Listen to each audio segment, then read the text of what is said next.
And welcome back, everybody, to the episode of New York State of Sports here on IE Sports Radio, direct feed for all that is sports.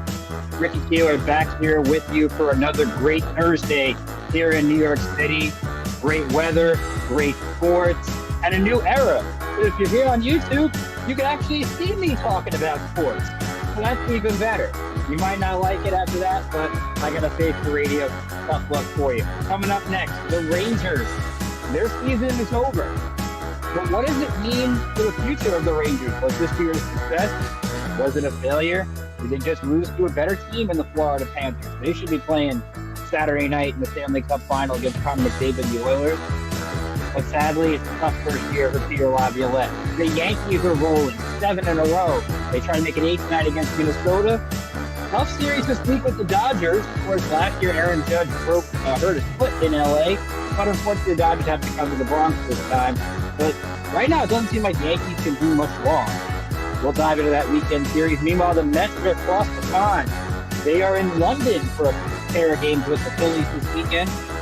But what did you expect out in London? The trend in Major League Baseball over the last two series suggests we're seeing some runs. And if that's the case for the Mets, they're on a good stretch with scoring some runs after the recent sweep with the Nationals. The Liberty are playing well, heading to a matchup with an undefeated team this weekend. NYCFC and the New York Red Bulls, top 4 in the MLS. The Belmont Stakes is this week. We're going to talk horse racing on this show. And CJ Stroud gave some interesting comments. Which career would you rather have? Eli Manning or Aaron Rodgers? And it led me to think, what is it about in New York? Winning or just putting up numbers? Because it definitely changed what you are. It's a new era here on New York State of Sports, and we are set to cover it all. I hope you're here along for the ride with me, as we will be coming up in just a little bit here on New York State of Sports, nice with a direct feed for all that is sports.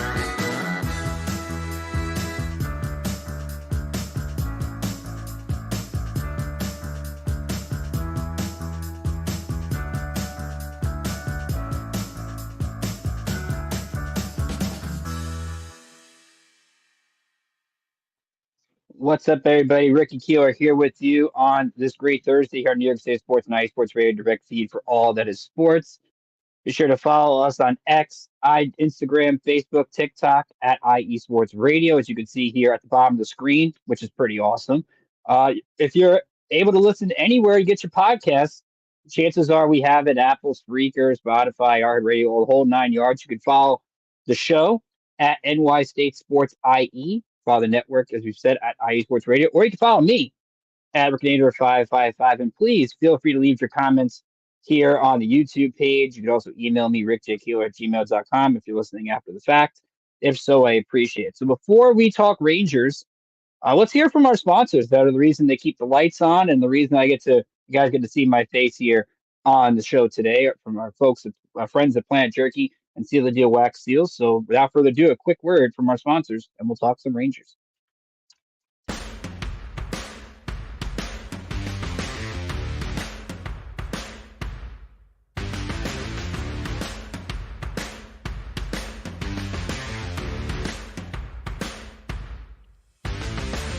Hi, eSports Radio fans. This show is brought to you by Planet Jerky Premium Brisket Beef Jerky. Planet Jerky is the official jerky of the 2022 California League champion Lake Elsinore Storm, single-A affiliate of the San Diego Padres. This all-brisket jerky has gluten-free options, contains no MSG, no sodium nitrate, is low in sugar, and high in protein. Go to their website at planetjerky.net and follow them on Instagram at Planet Jerky. Planet Jerky, the jerky that's on a whole other planet.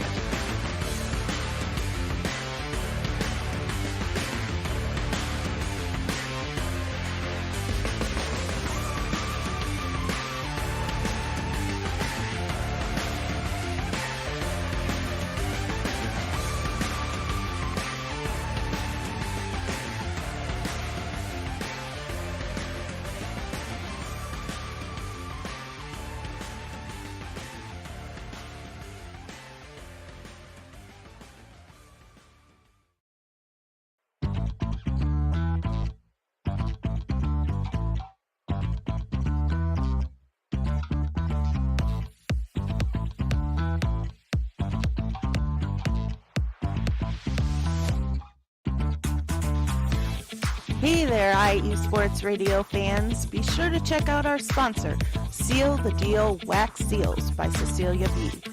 You just finished your very own wedding or baby shower invitations and you're looking for that extra special touch? Maybe you just wrote a letter to a relative or a friend and you want to add to their smile when they receive it. Then seal the deal with Cecilia's handmade sealing wax stamps for your invitations, letters, and gifts. You bring the deal, we'll bring the seal. You can find them on Instagram at sealthedeal_wax stamps and on Facebook, Seal the Deal Wax Seals.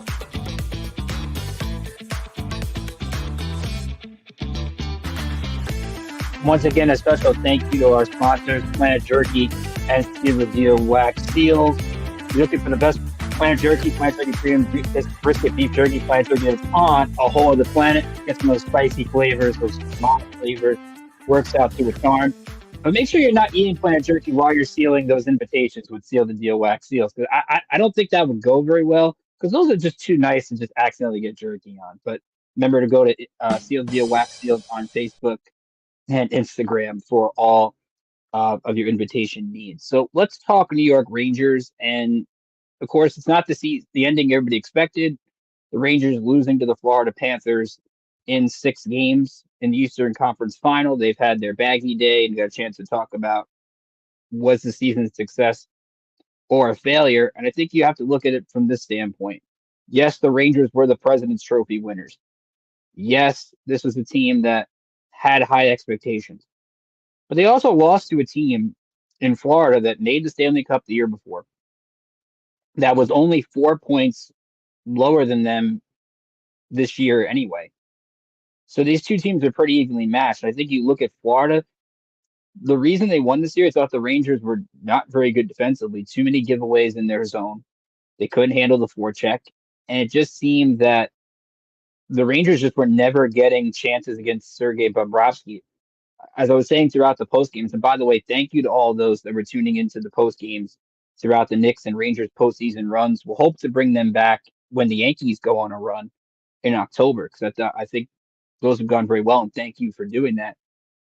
The Rangers made it where Bobrovsky was sitting on a hammock in net rather than actually stopping shots. And when you're making the goalie not actually try as hard as Igor did, Igor was standing on his head the entire series. Like, you could see why Vincent Trocheck was hugging Igor after the game, because that was a guy that deserved a much better fate than what happened to him. As many NHL experts were saying during the series, if the Rangers won the Stanley Cup, he's probably getting the Conn Smythe.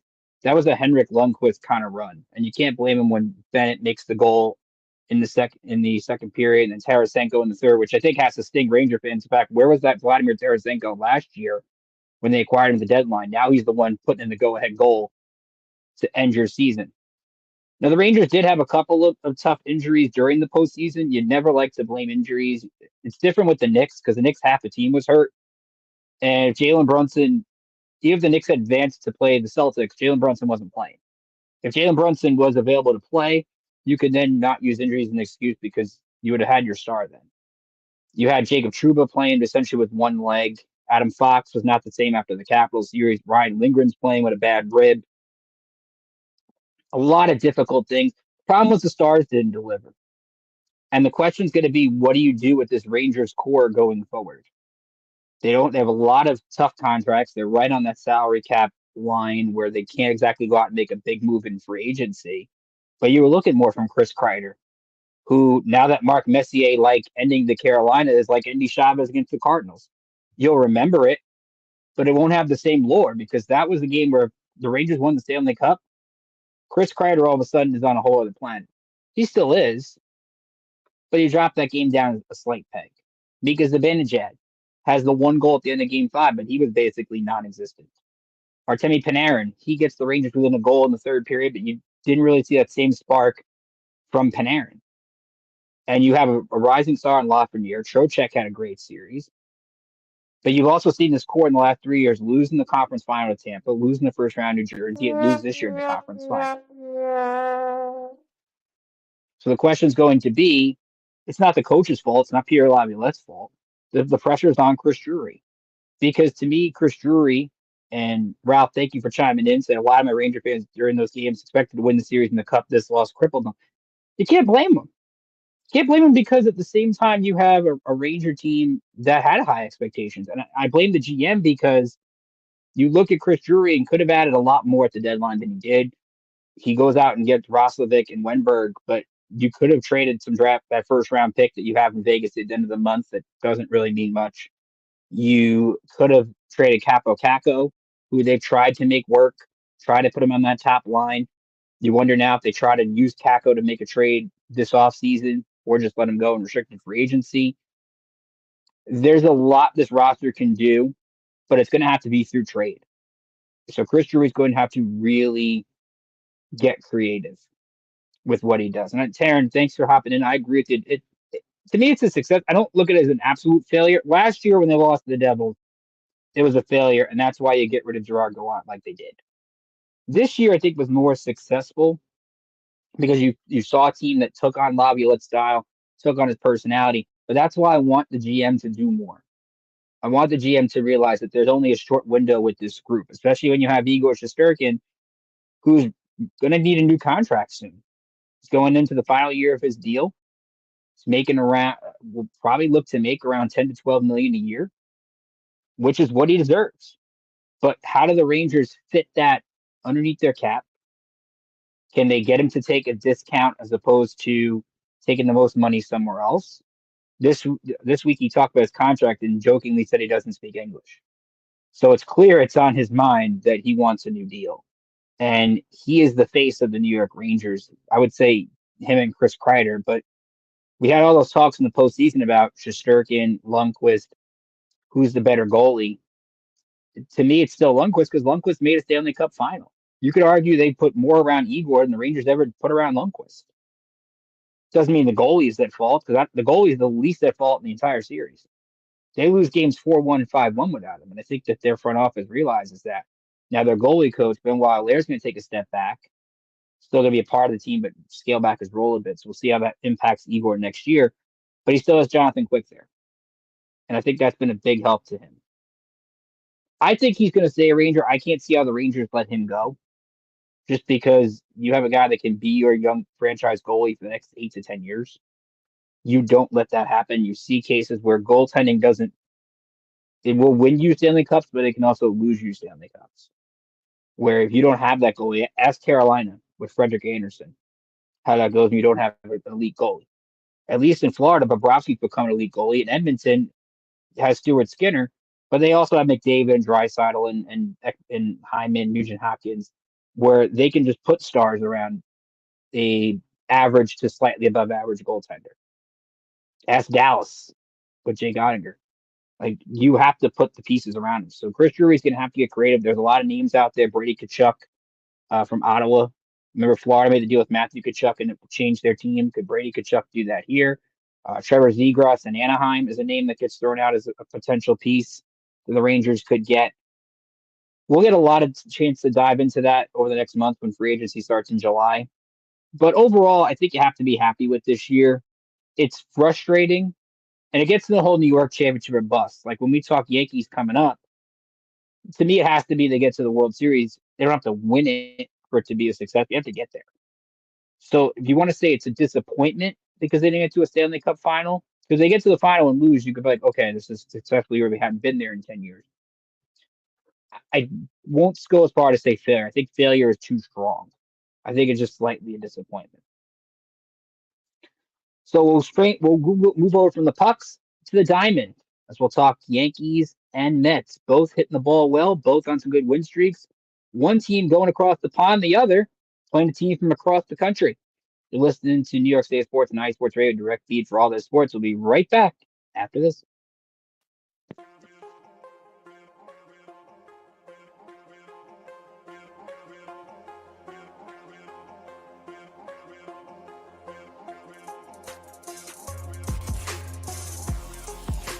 Hello, ladies and sinners. Hello, sports fans around the world.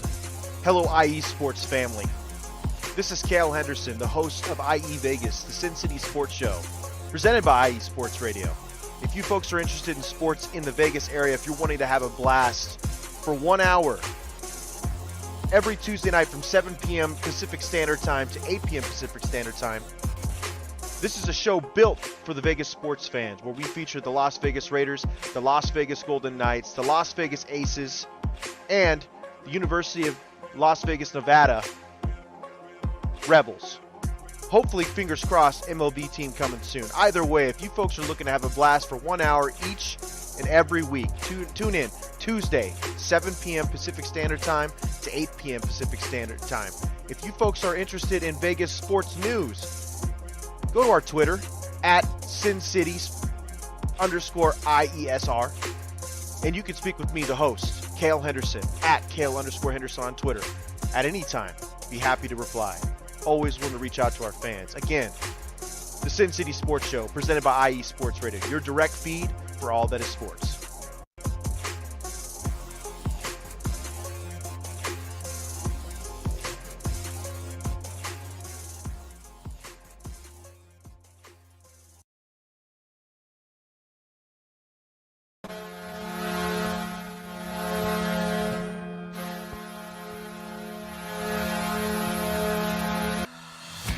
Hockey fans, I'm Adam Kernick.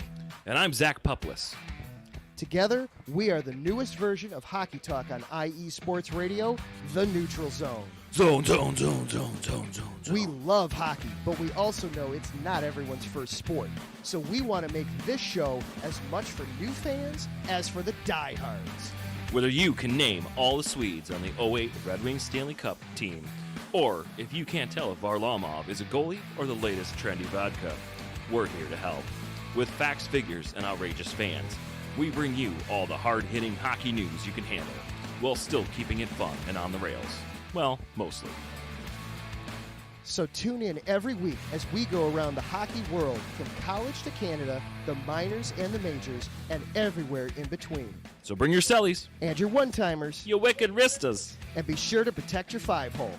Catch the Neutral Zone every week on IE Sports Radio, your direct feed for all that is sports. We promise not to pick on the Arizona Coyotes every episode.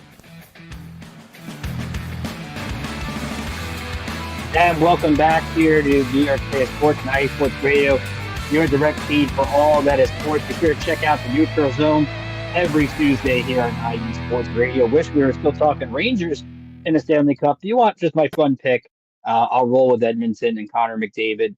We've seen Crosby get his cup. We've seen Ovechkin get his cup. It's time for Connor McDavid to lift Lord Stanley's Cup. I think the Oilers will win it. But let's go to the Diamond. Let's talk Yankees, who continue to roll. 7 straight wins. They'll go for 8 tonight with Marcus Sherman on the mound against the Twins. And I don't know if there's a team that owns another team more in professional sports than the Yankees own the Twins. I don't know if it's just Minnesota steps in the Bronx and is spooked by their ghost because the teams have changed so much in the last 20 years. But every time the Twins come to New York, it's the same result. And the Twins are not a bad team. It's a team that can actually, it makes postseasons. They have winning years. They have a decent organization. But for some reason, whether they're spooked by the short porch, but it's been 2 different stadiums in 20 years, they don't know how to win these games. And you saw it last night. The Yankees go out and put up a 4 spot on Chris Paddock in the first inning. And Carlos Rodon, we could talk about Luis Gil, and we will in a little bit because we have the last couple of weeks. Carlos Rodon has had a really good last month or so. He's become the pitcher that everybody hoped the Yankees would get last year. And you could clearly see the injuries were a big factor in why Rodon was a disappointment. I mean, he had a perfect game into the 6th inning last night. Like, you thought actual history was going to happen in the Bronx. And when you watch this team on a nightly basis, it feels like history is going to happen nightly. You have 2 of the top players in the sport, 1-2 in OPS in all of baseball, in Aaron Judge and Juan Soto. And this week it was announced by Major League Baseball that Aaron Judge and Luis Gil won the hitter and pitcher of the month in baseball. So both of these players are carrying the team. Like, I was never panicked by the fact that Aaron Judge had a bad April. I would have thought it would have been just a slump. Maybe there's something with the foot. But he has gone out there at his first triple since 2019 last night. Hit a ball down the left field line to break the game open. I believe it was in the fifth. But you saw Heel the other night dominate, and this is a guy that really has made the question come up about innings limits, and I don't think it matters. He's the ace of the team. And right now the Yankees are waiting on their ace to return, Garrett Cole, who's starting to work his way back. On Tuesday, he made a rehab appearance for Somerset, pitched a couple of innings. Stuff was like 94 to 97 miles an hour. It doesn't sound like he's coming back right away, and nor should he.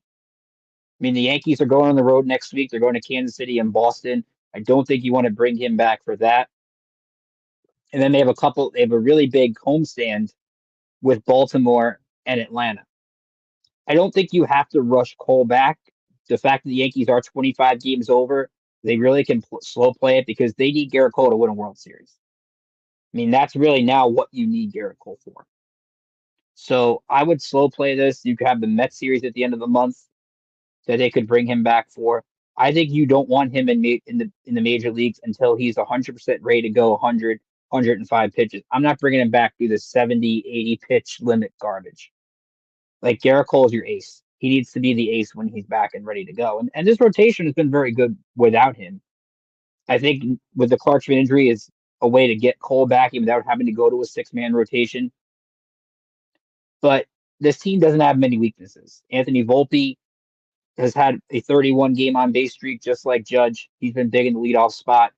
Verdugo's excelled in the cleanup spot. You're seeing Stanton, who's got 15 homers. I think Soto, Judge, and Stanton. I saw a stat, was it a couple weeks ago or was it last week, that they have as many home runs combined as 4 Major League Baseball teams. And Stanton could be comeback player of the year. You could make that argument because this is a player that every Yankee fan is wondering, when are they going to eat that contract? He's got nothing left. And when he gets on one of these roles, he can change the lineup. And this is with Gleyber Torres starting to get better. DJ Mayhew's back. There's so many moving parts for the Yankees. If they did need a missing piece, and we'll dive into this when we get to the trade deadline and all those things, I think they still need a reliever behind Clay Holmes, whether that's a guy with closer experience, postseason experience, whatever it is. But a guy like Luke Weaver can come out the other night and come in a save situation and do pretty well. You have a guy waiting in the wings in minors and Ron Marnacho, who's doing pretty good. I think he's the factor. Adam, welcome to you. Yes, the sport of summer is here.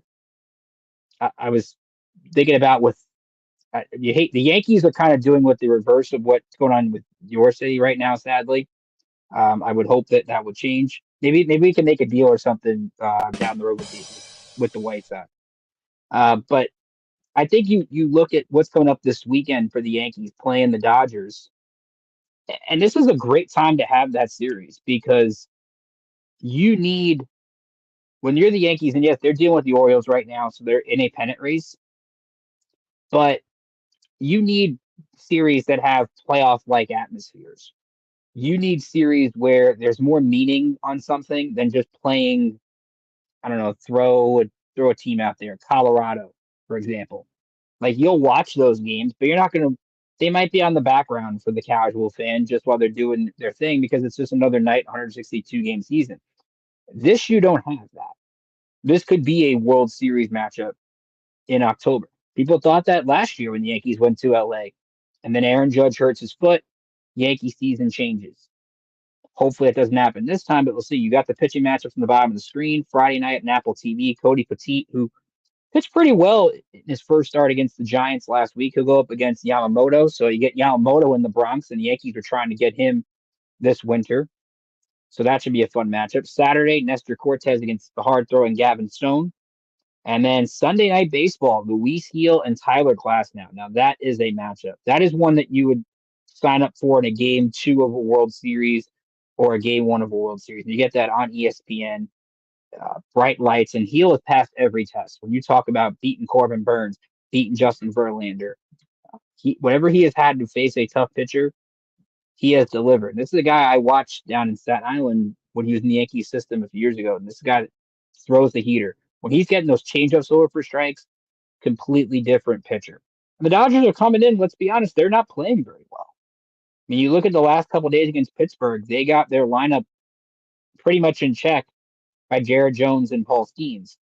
And I'm sure Ralph is happy with what those Pirate pitchers are doing because, I mean, that's starting your franchise. Everything starts with pitching.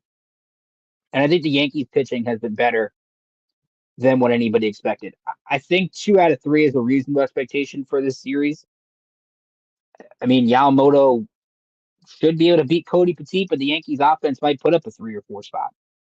They always have that ability to put up the crooked number. And what's been great, even when they lose, they'll lose like 4-2 or 6-4 or 7-5. They'll be in every game they play. And right now, it's hard to say that they're not the best team in baseball. I think if you wanted to make another argument, it would be the Phillies. Speaking of the Phillies, they are going to be in London to take on the Mets this weekend for the London series. 2-game set. And the Mets are coming in feeling a little bit better about themselves. They go into Washington. Not only do they sweep the series, but they get a hit from everybody in the lineup for the second game for 2 games in a row. So after all the talk about what's going wrong with the Mets, they had that rough homestand. And I'm not saying that the fat lady hasn't sung on their season yet. It's still close, but the sad reality, and we've talked about it the last couple of weeks, the National League is bad. And I mean really, really bad. There's only 4 strong teams: Phillies, Dodgers, Brewers, and Braves. And then it's pick a name out of a hat for those 2 playoff spots. Last I checked, the Mets were only like 3 or 4 games out of a playoff spot, and they're 8 games under 500. I know it's only June or early June, but that's crazy. And I don't know what that means for the state of baseball going forward. We can have that conversation down the road. But what matters is Carlos Mendoza's made changes to the lineup that has made this team different. Francisco Lindor has been hitting the leadoff spot, and he has played well over the last couple of weeks. They've sat Jeff McNeil for 4 straight days. I know they were facing lefties. I know they can make that argument, but Jeff McNeil hasn't played well. And the Mets called up a guy like Jose Iglesias, who's a veteran, who's been on the big stage before. He's known more for his defense, but he's contributed. You have a guy like Luis Torrens, who the Mets got in a trade with the Yankees to help with the catcher depth while Francisco Alvarez is out.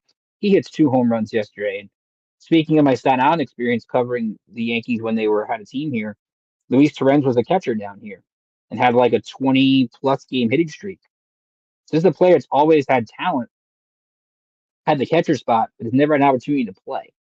And when the Mets DFA'd Omar Narvaez, they made a decision that we're going to go with Nito behind the plate, who's done a good job controlling the run game. But when you can now add Torrens, you now have that 3 catcher depth that when Alvarez comes back, hopefully next week, they're going to have to make a decision on what's going on at the catcher position. And both Torrens and Nito are going to make that extremely tough. But the offense has played well. They finally made a decision at third base. They're playing Mark Vientos as they should. Now, their bullpen gave them reasons to worry in the Washington series. They almost blew the first 2 games, and they don't have a closer without Edwin Diaz, who's going to be pitching in a rehab game in Brooklyn tonight. So he hopefully should be on his way back soon. But Ottavino's been bad. Reed Garrett's been overworked. Sean Reed Foley's been okay. But there's not an elite guy right now that you fear in that Met bullpen. And that'll be a tall test against the Phillies team that can hit. So we'll get you those 2 pitching matchups. It'll be a Saturday afternoon game at 1:10 on Fox. Ranger Suarez goes to the Phillies, who's probably one of the favorites for NL Cy Young, against Shaw Manaea, who could be one of the Mets All-Stars. Every team has to have one. You can make the case for either Manaea or Severino. Manaea's last start against Arizona got ruined by the grand slam by Christian Walker. And then Sunday morning, yes, it is a Sunday morning game, so grab your coffee and your bagels and watch the game, 10 a.m. on ESPN. I don't know how Met fans feel with Michael Kay on the call for that game for ESPN, but I guess you just got to get over it. Jose Quintana against former Met Taijuan Walker. Battle of 2 veterans there. So I'm looking at the 2 London series in the past. It was 2019 Yankees Red Sox and last year when the Cubs played the Cardinals. And what stands out about these London games, and yes, it is small sample size. In the 4 games that have been played, remember each team plays 2. You get 1 away and 1 at home. And you'll see here on the screen, there was a combined total of 72 runs in the 4 games. Pitching is not going to be kind for either team in this series if that trend continues. And that trend favors Philadelphia because you look at a team with Harper and Real Muto and Alec Bohm, and the list goes on and on. They don't even have Trey Turner right now, and they're playing well. The Mets can keep up, but it's been good for them just to get out across the pond, get away from the negativity that's been around the team for a little bit. And that's why sweeping Washington is huge because they took a lot of flack. There was a picture going on social media where they're all happy on the bus to Washington. The fans were like, how can you be happy? You just had a miserable homestand. And it kind of makes you just relate back to these guys are humans too. Like they need to have some kind of escape from everything. And it's tough to play here. We'll get into that with the whole what CJ Stroud said later on in the show. But it, you have to have those moments where you just have a little bit of levity. And it just seemed the Mets maybe use the Nationals kind of that stepping stone to maybe a good week that gets them back in it. Because let's be honest, this team doesn't want to sell. Steve Cohen doesn't want to trade Pete Alonso and Adam Ottavino and do that again. They want to at least be in contention to get that one of those 2 wild card spots that we talked about. And they do want to buy. This is a farm system that has good pitching that they could call up. Christian Scott will be back hopefully soon. And they'll be able to work through the trouble with that. So would I hope to get a split in the series? I'm a Mets fan. Absolutely. But at least things are starting to trend in the right direction. They'll get Miami coming back home on Tuesday. Marlins are in inning good, even though Miami beat them 2 out of 3 a few weeks ago. They'll get San Diego at home. Padres have been hit or miss.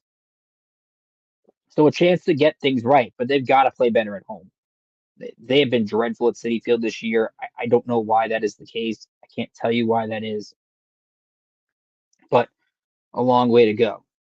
So before we take our next break, Larry is also here. So I want to shout out this cool company, Playbook Products. So you see this mug I have right here. So they have stuff for each team. So this is the butt fumble mug that I have, and you can see. I'll try to show it here. There is you get the play on the back. So I don't know how many times you could show Mark Sanchez going around, but that is the case. So if you're looking for something cool for like your dad for Father's Day or something like that, I promise I don't get anything for saying this, but playbookproducts.com, that's the way to go. So we'll take another break. We will come back. We will talk some New York Liberty. We're 8-2, have a big matchup Saturday. A lot of stuff going on in sports Saturday. We'll do some soccer. We'll talk horse racing with the Belmont Stakes. Yes, they actually got me to talk horse racing on this show. And CJ Stroud's comments on Eli Manning and Aaron Rodgers. Plus maybe some Dan Hurley. So I'll cut up next here on New York State of Sports and IE Sports Radio. Direct feed for all their sports. We'll take one more break and come back right after this.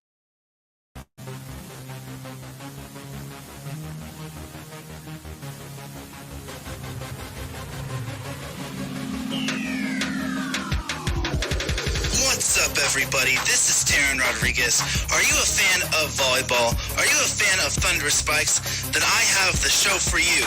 Set Point, where I cover NCAA men's and women's volleyball, high school boys and girls volleyball, beach volleyball, and even professional volleyball. Catch the action every week here on IE Sports Radio, your direct feed for all that is sports.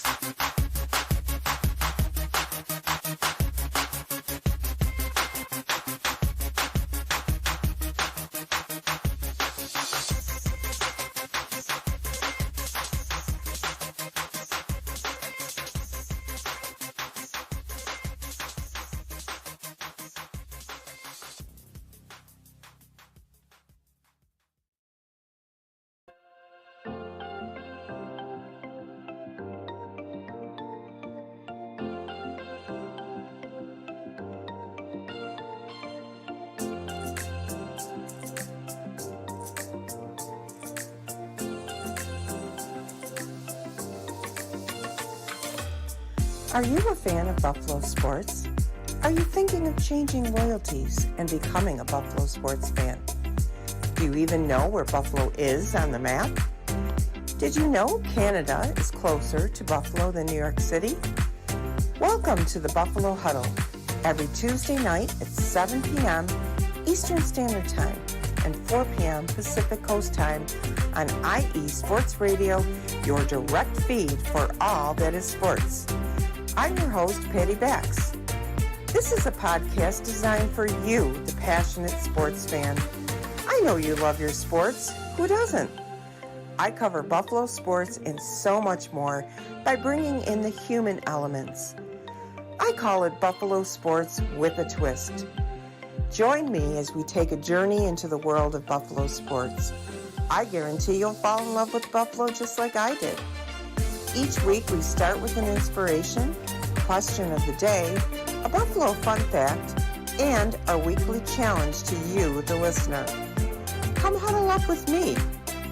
Every Tuesday at 7 p.m. Eastern Standard Time and 4 p.m. Pacific Coast Time for the Buffalo Huddle with Patty Bax on IE Sports Radio, your direct feed for all that is sports.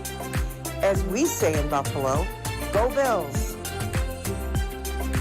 Welcome back here on IE Sports Radio, direct feed for all those sports from New York State sports. Ricky Keeler here with you for our final segment. Going to do a little grab bag here on the network as we wrap up the last 20 minutes or so, get you through some of the other things going on, because now that the playoffs are over for the New York teams, we got some other of the before Giants and Jets training camp. We can talk about some of the other teams going on, give some more in-depth shows related to those teams. And we'll start with the New York Liberty, who are going to get a lot of the attention here, and they should. They're 8-2 on the season.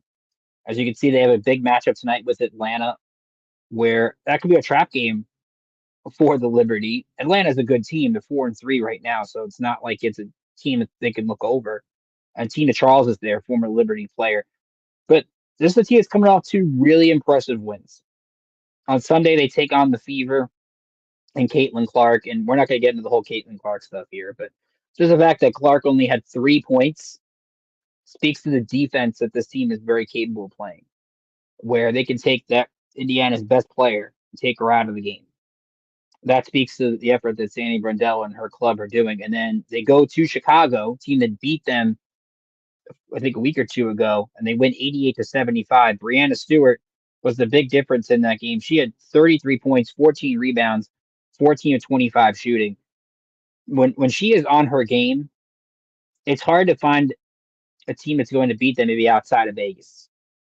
I think made the case for Connecticut, and we'll get into them in a little bit, why that game's going to be critical. But Stewart and Ionescu combining for around 50 to 60 points makes this team tough. And this is a game where Jonquel Jones, who got into foul trouble late in the two losses they've had, she doesn't really make a basket for the bulk of the game, and they find a way to win. And people will talk about the Angel Reese technicals, which the WNBA eventually rescinded one of them.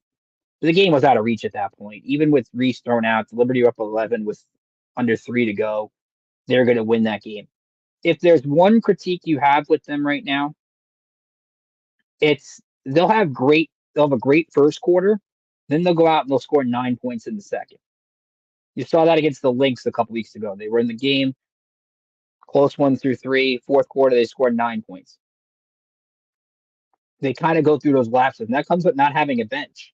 Naira Sabley has missed the last couple of games with a back injury, so relying on Thornton and Fibich, there's not a lot they have. And that's where maybe you look at the trade deadline, they'll probably try to look to add some bench help to this team just to provide that second wave of scoring. But that's really their one issue. So this weekend, 1 o'clock on ABC. Saturday is a big day in New York. You got Mets in London, you've got the Liberty, you've got Belmont Stakes, you got Yankees at 7:30 at night after the Belmont Stakes. So a lot going on in New York, but they will take on the Sun, the last undefeated team in the WNBA. They're 9-0 with Deshauna Bonner, Alyssa Thomas. This is a team that knows how to defend. And the Liberty know that firsthand. This is a rematch of last year's WNBA semifinals. Liberty won that series, but it was a very close competitive series. And the game being at the Mohegan Sun in Connecticut, this is one of the Liberty's first big tests. They do get Vegas in a couple of weeks. I think it's Father's Day they take on Vegas. So they will face some of the tougher teams in the league. But that's where you need your stars to deliver. Courtney Vandersloot had been struggling to score as of late. She's gotten a little bit better. But this is going to be a fun game, and I want to see how the Liberty have those contrasting styles when they're not scoring. can their defense keep them in the game? So far, it has against some of these teams that don't have the elite talent in the starting five as they do. But if they're going to take those stars out, can their bench at least keep them in the game?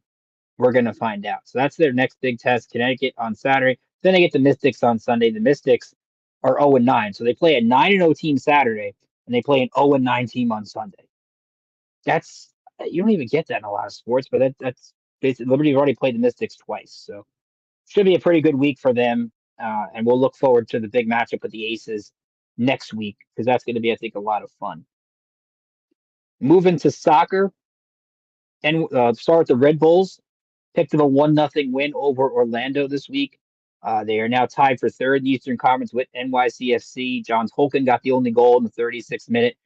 We'll get into all-star voting. Right now, Tolkien is third among the right backs for that vote. Remember, the MLS has an all-star team that plays a international team in July. That first update came out on MLSsoccer.com, I think today or a couple days ago. Red Bulls will play New England this week. New England's got 10 points. They're terrible. I think the game is in Gillette. So that's a game the Red Bulls should win. But they're going to be without one of their top stars going forward. And it's not for a bad reason. Lewis Morgan, who has got 9 goals this year, he's been one of the better goal scorers in MLS, actually got the call up to play for Scotland in the UEFA Euros tournament that starts next week. And this will be Morgan's first international tournament in 5 years. He absolutely deserves this opportunity, and that's the trouble with MLS sometimes with gaining the popularity here in the States is that you'll have these big tournaments going on where a lot of the stars that play here won't be on those teams, and the season still goes on. So it's how you navigate that time without some of your top talent that makes an impact. It's going to impact a couple of teams, especially Miami with Messi. I mean, Messi's going to be playing Copa America for Argentina coming up at the end of the month, and there will be some games at MetLife. So we will talk some Copa America on this show, especially Messi against Chile at the end of the month should be a really fun game, rematch of Copa America a couple of years ago. But with NYCFC and the Red Bulls both close to Miami, I think it's a 6-point difference right now. They could make up that ground. That's a big opportunity. But props to Lewis Morgan. It's a good story. Should be fun to see what he does for Scotland in the Euros. As for NYCFC, they have an extended bye week this week, but their last game was back on Friday, and they stomped on the Earthquake, 5-1 victory, and a hat trick from Adrian Martinez. Not only did he have a hat trick, he had a hat trick in the final 10 minutes of the game. So he gets 2 goals in stoppage time. And this is a team in Nick Cushing's squad that's all of a sudden found a way to score when they couldn't score earlier in the year. They've won 5 in a row, tied for third in the league. They don't play until next Friday against Columbus at home. I don't know if that's because with the Mets being at home and the Yankees being at home, remember they share those stadiums, if that's why there's the bye week, but they'll have a bunch of Friday, Wednesday, Saturday games thrown in. But this is a team that is starting to find it at the right time. Larry says, good job, New York beat San Jose, a Galaxy fan. I think the NYCFC plays the Galaxy a couple weeks out in LA. So that should be a pretty good game.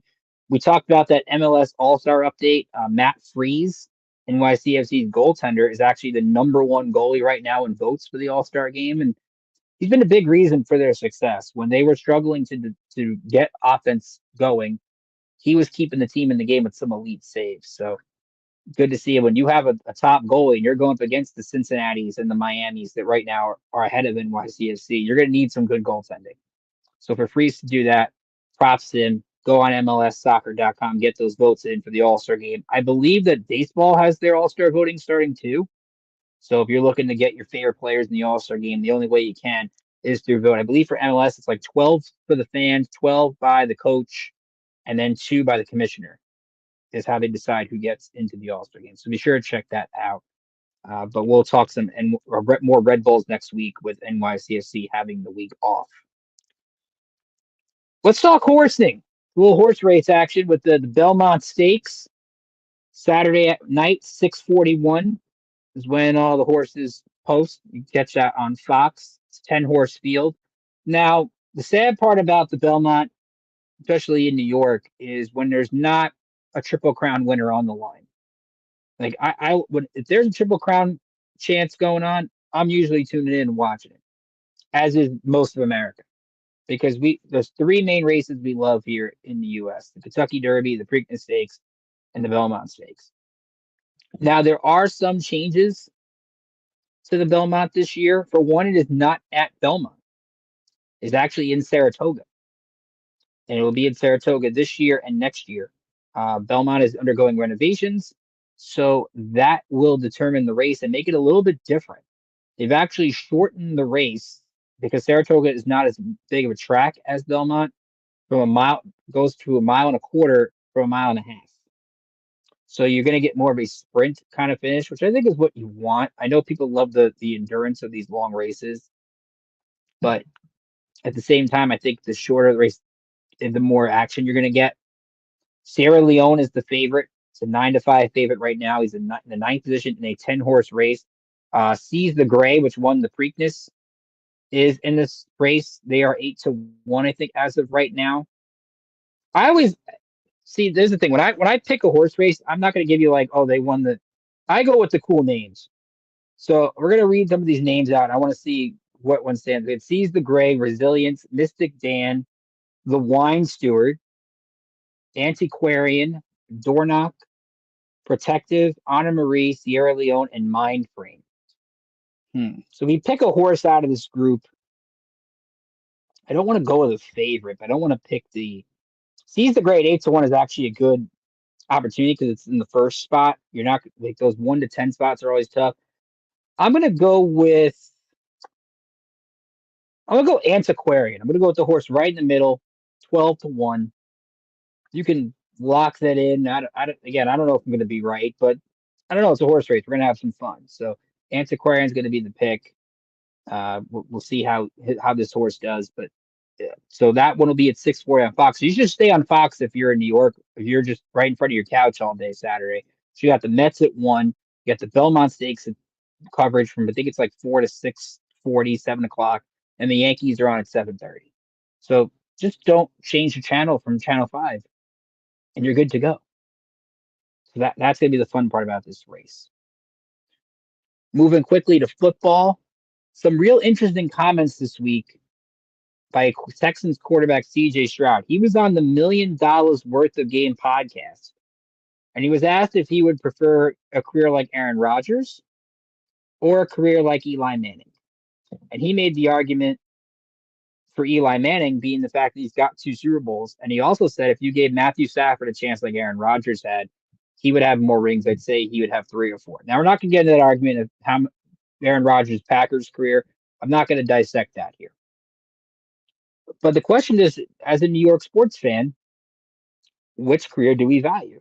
The guy in Eli Manning, whose stats weren't the greatest, but has 2 Super Bowls, or Aaron Rodgers, who is constantly in MVP talk every year, constantly a top 5 guy, but only has the 1 ring.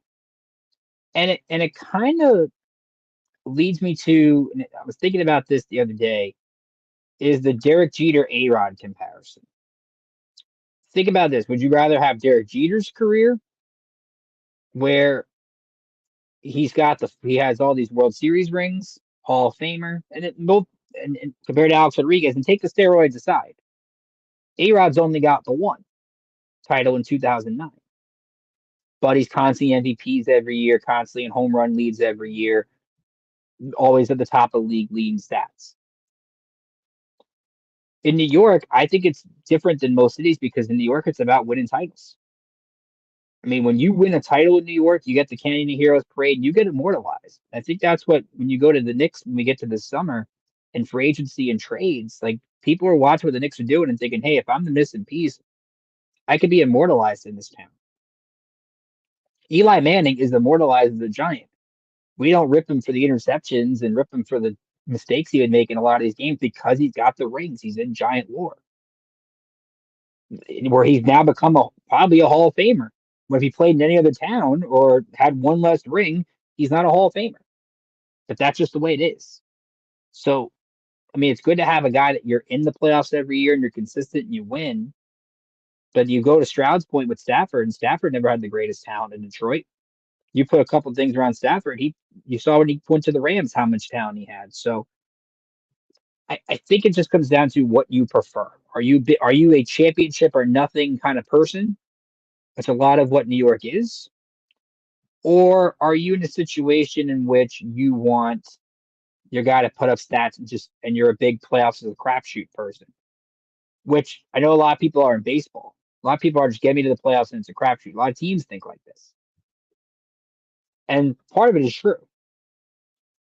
So if it were me, I would rather have as an athlete, I would rather have the Eli career because at least I've got the hardware and the team hardware.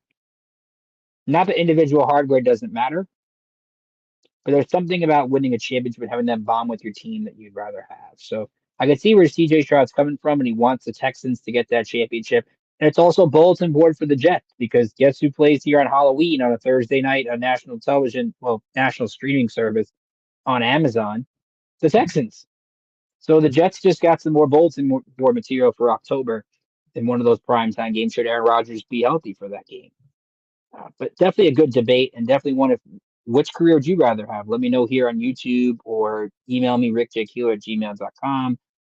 Let me know. I'd love to hear your thoughts on that. The last thing we're going to dive into was the big news from this morning. Adrian Wojnarowski at ESPN reporting that Dan Hurley and the Lakers have been talking about the vacant head coaching job. Personally, looking at it from the Lakers side, I'd rather have Dan Hurley than JJ Redick.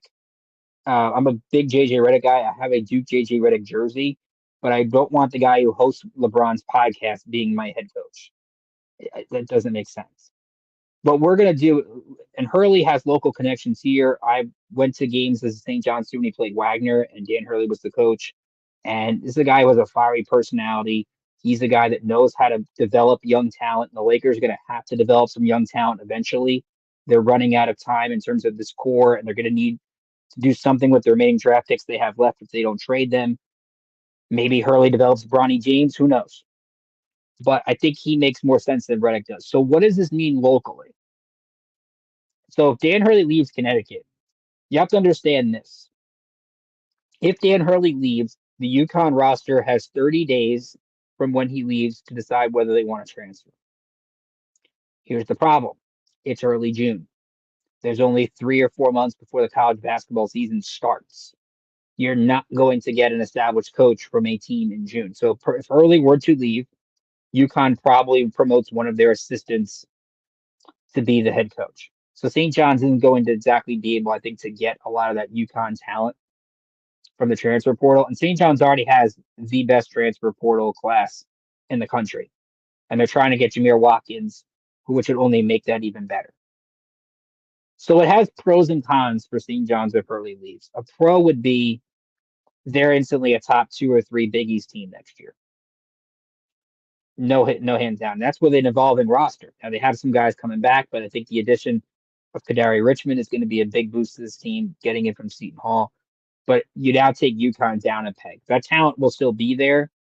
And I think the continuity of keeping that coaching staff together helps if that does happen. But you can't underestimate losing Hurley, who's won the last 2 national championships, what that does to a team. Now, the cons is it takes the prestige away from the Big East.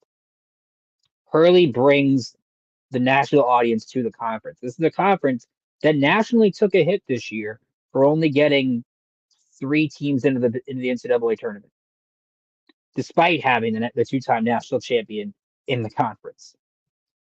You take Hurley out, you're not getting a lot of UConn attention. And now you make your non-conference have to be a lot better because you're not going to find those big wins a lot of the time.